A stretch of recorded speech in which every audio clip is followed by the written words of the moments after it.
नमस्कार दोस्तों, आप देख रहे हैं नमो भारत न्यूज। मैं हूं अतुल शुक्ला। दोस्तों, अभी पिछले दिनों एक मीम बहुत ही ज्यादा फेमस हुआ था जिसकी शुरुआत है कि थोड़ा कुत्ता टॉमी साड़ा कुत्ता कुत्ता, यानी कि तुम्हारा एलोपैथी एलोपैथी, हमारा आयुर्वेद नुस्खा। आयुर्वेद को हर कदम पर अग्नि परीक्षा देने के लिए कहा जाता है, लेकिन एलोपैथी को 100 गलतियां माफ। ये एक फैक्ट है या सिर्फ मेरे दिमाग का भ्रम, कहना मुश्किल है। ताजा वायरस के मामले में पहले हाइड्रोक्सीक्लोरोक्वीन को अचूक माना, दुनिया में भगदड़ मची उसको लेने की, फिर उसका नाम हटा दिया, कहा कि ये तो प्रभावी ही नहीं है। सैनिटाइजर को हर वक्त जेब में रखने की सलाह के बाद उसके ज्यादा उपयोग के खतरे भी बता दिए गए। फिर बारी आई प्लाज्मा थेरेपी की, पूरा माहौल बनाया, रिसर्च रिपोर्ट्स आई, लोग फिर उसमें जी जान से जुट गए, प्लाज्मा लेने, अरेंज और मैनेज करने के और प्लाज्मा डोनेट करने में भी। और फिर बहुत सफाई से हाथ झाड़ लिया गया, ये कहते हुए कि भाई ये इफेक्टिव नहीं है।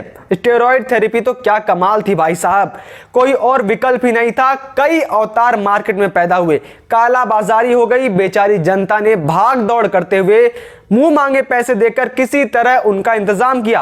अब कहा गया कि ब्लैक फंगस तो स्टेरॉइड के प्रयोग का ही नतीजा है। रेमडेसिविर इंजेक्शन तो जीवन रक्षक अलंकार के साथ मार्केट में अवतरित हुआ। इसको लेकर जो मानसिक, शारीरिक और आर्थिक फ्रंट पर युद्ध लड़े जाते, उनकी महिमा तो मीडिया में लगभग हर दिन गाई जाती, लेकिन अरबों खरबों बेचने कमाने के बाद अब उसको भी अप्रभावी कहकर चुपचाप साइड में बिठा दिया गया। दूसरी तरफ 400 रुपए के मासिक खर्च वाले कोरोनिल, 20 रुपए के काढ़े और 10 रुपए की अमृत धारा को हर दिन कटघरे में जाकर अपने सच्चे और कारगर होने का रोज प्रमाण देना पड़ता है। क्लिनिकल रिसर्च ही अगर मेडिकल साइंस का आधार है तो फिर इतने यू टर्न क्यों?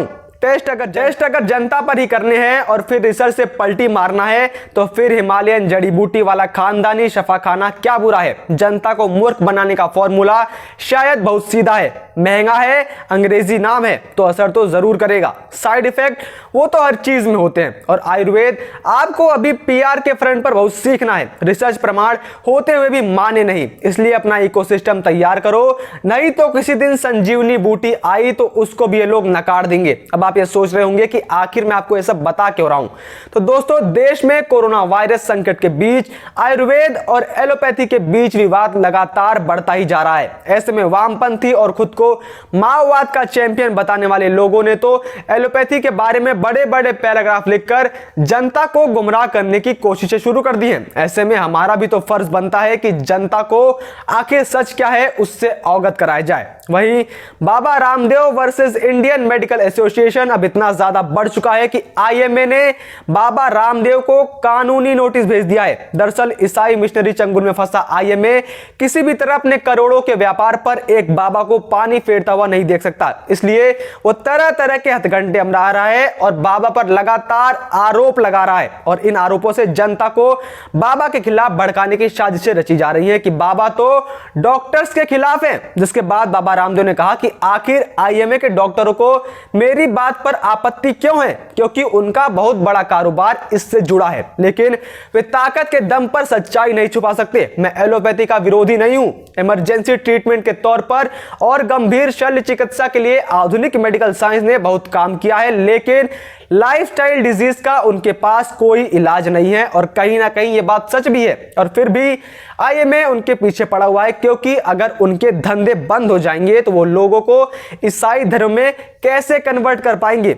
आपको बता दूं कि ये वही आईएमए है जो लाइट बल्ब और पेंट को हेल्थ के लिए अच्छा बताकर सर्टिफिकेट दे देता है। और यही नहीं, अब तो सिप्ला ने कोरोना एंटीबॉडी के लिए बनाई गई कॉकटेल दवा भारत में लॉन्च कर दी है, जिसकी कीमत 59,750 रुपए रखी गई है। इसके मल्टी डोज पैक की खुदरा कीमत 1,19,500 रुपए है। अब आप ये सोचिए कि जहां पर ये लोग कोरोना के नाम पर लाखों रुपए कमा सकते हैं, वहीं पर बाबा रामदेव अपनी कोरोनिल जो कि मात्र 400 रुपए में बेच रहे हैं, जिससे सब लोग कोरोनिल ले पाए। अब ऐसे में जब बाबा इनकी करोड़ों की कमाई के इरादों पर पानी फेर देंगे तो ये लोग बाबा के खिलाफ मोर्चा तो खोलेंगे ही और जनता को मैनिपुलेट करने की कोशिश करेंगे ही। जबकि बाबा डॉक्टर से खिलाफ नहीं है, बाबा इन कंपनियों के खिलाफ है जो लोगों की मजबूरी का फायदा उठाकर अपनी तिजोरियां भर रहे हैं। वहीं इसके बाद बाबा रामदेव ने दावा किया है कि एलोपैथी ने सिर्फ 10% गंभीर मरीजों का इलाज किया है, जबकि बाकी के 90% लोग आयुर्वेद से ठीक हुए हैं। जिसके बाद से ही आईएमए ने बाबा रामदेव के खिलाफ मोर्चा खोल रखा है कि बाबा रामदेव तो एलोपैथी के खिलाफ हैं, बाबा रामदेव तो डॉक्टर्स के खिलाफ हैं। जिसके बाद योग गुरु स्वामी रामदेव ने अब सभी आरोपों का खंडन करते हुए जवाब दिया है। योग गुरु स्वामी रामदेव ने एलोपैथी के खिलाफ मोर्चाबंदी के सवाल पर कहा, कोरोना संकट में लोगों को योग और नेचुरोपैथी की सबसे ज्यादा जरूरत है। उन्होंने आगे कहा, एलोपैथी के खिलाफ कोई मोर्चाबंदी नहीं है, बल्कि यह बीमारी के निवारण के लिए है। कमजोर फेफड़े, कमजोर लिवर हार्ट, कमजोर इम्यून सिस्टम, कमजोर नर्वस सिस्टम, कमजोर मनोबल इस बीमारी के सबसे बड़े कारण हैं। लेकिन दुर्भाग्य से एलोपैथी के पास इसका इलाज नहीं है, वो सिर्फ सिम्प्टोमेटिक ट्रीटमेंट कर रहे हैं। योग गुरु बाबा रामदेव ने कहा, मैं मानता हूं कि इन डॉक्टरों ने बहुत कुछ किया है, लेकिन यह कहना सरासर गलत है कि इन्हीं डॉक्टरों ने सिर्फ इलाज किया। योग और देसी उपायों से भी लोगों ने खुद को ठीक किया है, जिनका ऑक्सीजन लेवल सरतर तक पहुंच गया था। इन डॉक्टरों ने गंभीर मरीजों का इलाज जरूर किया है। उन्होंने कहा, एम्स के डायरेक्टर डॉक्टर गुलेरिया कहते हैं कि 90% लोगों को हॉस्पिटल जाने की जरूरत नहीं पड़ी। मैं कहता हूं कि 95 से 98% लोगों को हॉस्पिटल जाने की जरूरत नहीं पड़ी और वे आयुर्वेद व योग से ठीक हुए। अब आपको यहां पर कुछ पॉइंट्स क्लियर कर दूं कि दोस्तों, आप भी कई बार हॉस्पिटल गए होंगे किसी बीमारी का इलाज करने के लिए, तो आपको भी कई बार डॉक्टर्स ने कहा होगा कि सुबह उठकर योग करिए, या फिर अगर आपको सांस लेने की बीमारी होगी तो डॉक्टर ने आपको अनुलोम विलोम करने की सलाह दी होगी। तो कहीं ना कहीं डॉक्टर्स को भी यह बात मालूम है कि योग और व्यायाम से असर तो होता है, और अगर एलोपैथी इतनी ही कारगर होती तो फिर योग और व्यायाम करने की सलाह डॉक्टर क्यों देते।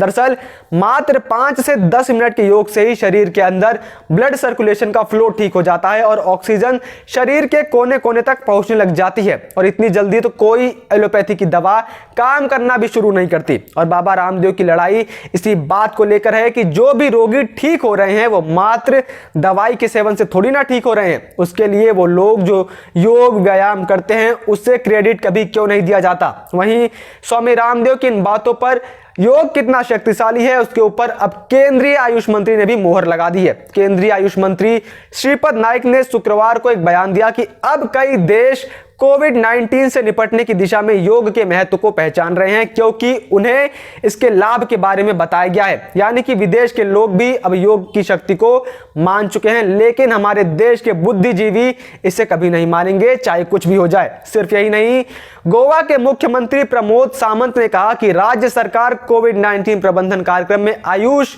यानी कि आयुर्वेद, योग और प्राकृतिक चिकित्सा, यूनानी, होम्योपैथी के चिकित्सकों की मदद ले रही है। उन्होंने बताया कि राज्य में सरकारी स्वास्थ्य केंद्रों में आयुष क्लिनिक की भी स्थापना की गई है, जहां कोविड-19 से उबरने के बाद अन्य स्वास्थ्य संबंधी परेशानियों का सामना करने वाले लोगों की मदद की जाती है। यानी कि खुद गोवा के मुख्यमंत्री आयुर्वेद की अहमियत समझते हैं और वहां पर इन इलाजों का इस्तेमाल किया जा रहा है कोविड संक्रमित मरीजों का इलाज करने के लिए। लेकिन यही बात जब बाबा रामदेव ने कह दिया तो देश भर में भूकंप आ गया, क्योंकि बाबा रामदेव ने बात कह कैसे दी, क्योंकि कोरोना को लेकर खींच अभी इन मेडिकल कंपनियों की खत्म नहीं हुई है और ये अपना धंधा अब दोबारा से समाप्त नहीं करना चाहते हैं। जय हिंद, जय भारत। सब्सक्राइब और शेयर करना ना भूलें। अपने विचारों को कमेंट बॉक्स में लिखकर हम तक जरूर पहुंचाइए।